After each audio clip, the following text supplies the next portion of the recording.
श्री शिवाय नमस्तुभ्यम, हर हर महादेव। गुरुजी पंडित प्रदीप मिश्राजी यांच्याद्वारे कवर्धा छत्तीसगड येथे पवित्र पंचदिवसीय शिवमहापुराण कथा 6 नोव्हेंबरपासून सुरू झाली आहे। मार्गशीर्ष महिन्याच्या या पावन काळात सुरू झालेली ही कथा तुम्ही 6 नोव्हेंबर ते 10 नोव्हेंबर दरम्यान दुपारी 1 ते 4 या वेळेत आस्था आणि यूट्यूबवरून पाहू शकता। आज दिनांक 8 नोव्हेंबर म्हणजेच कथेचा 3रा दिवस पूर्ण झाला आहे। आज गुरुजींनी त्यांच्या पवित्र वाणीमधून 10 विशेष उपाय आणि उपयोगी माहिती सर्वांना दिली आहे। जर काही कारणास्तव तुम्ही आजची कथा ऐकू शकला नसाल तर या छोट्या व्हिडिओद्वारे तुम्हाला आजच्या कथेचा संपूर्ण सार मिळणार आहे। आणि लक्षात ठेवा, उद्या 9 नोव्हेंबर आद्रा नक्षत्र आहे। या दिवशी गुरुजींनी सांगितलेले 3 अचूक उपाय काय आहे ही माहितीही तुम्हाला या व्हिडिओमध्ये मिळेल, म्हणून व्हिडिओ शेवटपर्यंत नक्की पहा, जेणेकरून या विशेष दिवसाचा म्हणजेच 9 नोव्हेंबरचा अधिकाधिक लाभ तुम्हाला मिळू शकेल। पहिली विशेष माहिती, कथा सुरू होताच गुरुजी म्हणाले, शिवमहापुराण सांगते की 2 गोष्टीवर ठेवलेला विश्वास कधीही तुटत नाही। एक म्हणजे देवाधिदेव महादेव यांच्यावर ठेवलेला विश्वास आणि दुसरा म्हणजे स्वतःवर ठेवलेला विश्वास। दुसरी विशेश माहिती, शशीजी बलोदा बाजार छत्तीसगड येथून पत्र घेऊन आल्या। त्यांनी लिहिले, मी 1 लोटा जल पशुपतीनाथ व्रत आणि 5 पंडालमध्ये कथा व पार्थिव शिवलिंग पूजनाचे फळ सांगू इच्छिते। माझी मुलगी खूप परीक्षा देत होती पण काहीच पास होत नव्हती।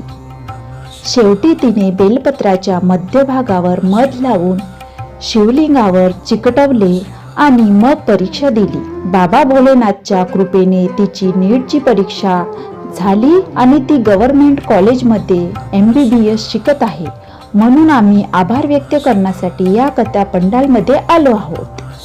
तिसरी विशेष माहिती, गिरजा साहूजी बिलासपूरहून पत्र घेऊन आल्या।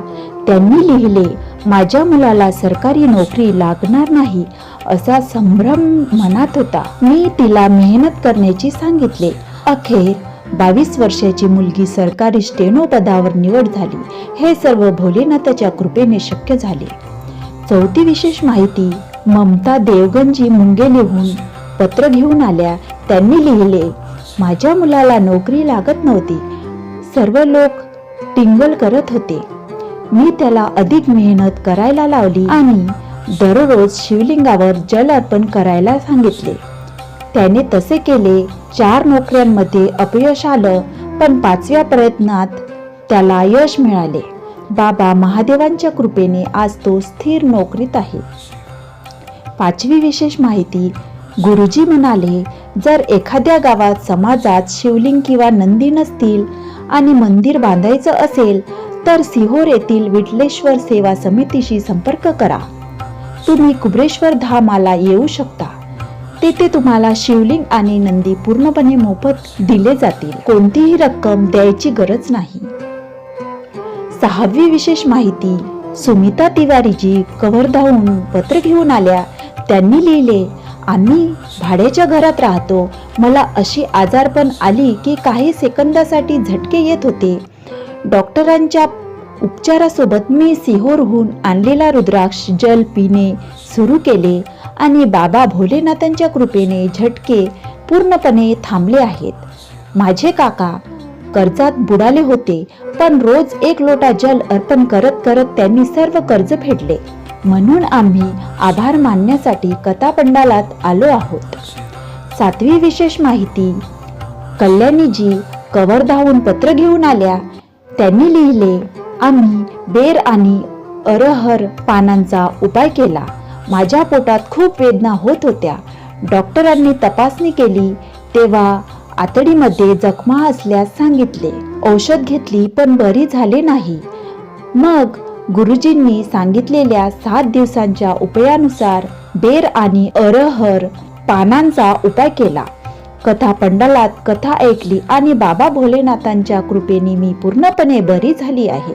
8वी विशेष माहिती, 9 नोव्हेंबर हा मार्गशीर्ष महिन्यातील आद्रा नक्षत्र दिन आहे। हाच तो दिवस आहे ज्या दिवशी ब्रह्मा आणि विष्णूने प्रथमच भोलेनाथाच्या शिवलिंगाचे दर्शन घेतले, त्यामुळे हा दिवस अत्यंत पवित्र आहे. गुरुजींनी सांगितले आहे, या दिवशी अवश्य शिवदर्शन घ्या. घरी शिवलिंग असेल तर त्यांचे दर्शन घ्या, नसेल तर मंदिरात जा आणि भोलेनाथाच्या शिवलिंगाचे दर्शन घ्या. नवी विशेष माहिती: आद्रा नक्षत्राच्या दिवशी म्हणजे 9 नोव्हेंबरला शिवलिंगावर 1 लोटा जल अर्पण करा आणि श्री शिवाय नमस्तुभ्यम, नमः शिवाय किंवा ओम नमः शिवाय या मंत्रांपैकी कोणताही उच्चार करा. असं केल्याने जीवनभर केलेल्या पूजनातील चूक त्रुटी सर्व माफ होतात आणि तुम्हाला तुमच्या भक्तीचा पूर्ण फल प्राप्त होतो. 10वी आणि अंतिम विशेष माहिती: 9 नोव्हेंबर आद्रा नक्षत्र आणि प्रदोषकाल हा अत्यंत शुभ काळ आहे. जर जीवनात दुःख, त्रास, कर्ज, आजार, विवाहातील अडथळे, व्यवसायातील नुकसान, कोणत्याही प्रकारची समस्या असेल तर हा उपाय नक्की करा. उपाय: संध्याकाळच्या प्रदोष काळात सूर्यास्ताच्या सुमारे 45 मिनिट आधी ते 45 मिनिट नंतर म्हणजेच 5:20 ते 7 या दरम्यान भोलेनाथच्या समोर 2 वातांचा एकत्रित लांब वातीचा दीपक लावा. घी किंवा तेल दोन्ही वापरू शकता, पण शक्य असल्यास गाईचं घी सर्वात उत्तम. दीपक लावताना मंत्र बोला: श्री शिवाय नमस्तुभ्यम, नमः शिवाय किंवा हर हर महादेव. हे केवळ एक दीपक नाही, हे तुमच्या आयुष्यातील अंधकार दूर करण्याचे दिव्य प्रकाशाचं प्रतीक आहे. या उपायाने दुःख, कष्ट, रोग, आर्थिक अडचणी दूर होतात आणि अडकलेले काम सुलभपणे पूर्ण होतात. गुरुजींनी सांगितले आहे, आद्रा नक्षत्राचा हा दिवस शिवप्रकट दिन आहे, म्हणून हा दीपक उपाय प्रत्येकाने करायचा आहे. पुढील कथा: गुरुजी पंडित प्रदीप मिश्राजी यांची पुढील शिवमहापुराण कथा 14 नोव्हेंबर ते 20 नोव्हेंबर 2025 दरम्यान देवघर, झारखंड येथे होणार आहे. कथा वेळ दुपारी 1 ते 4 वाजेपर्यंत.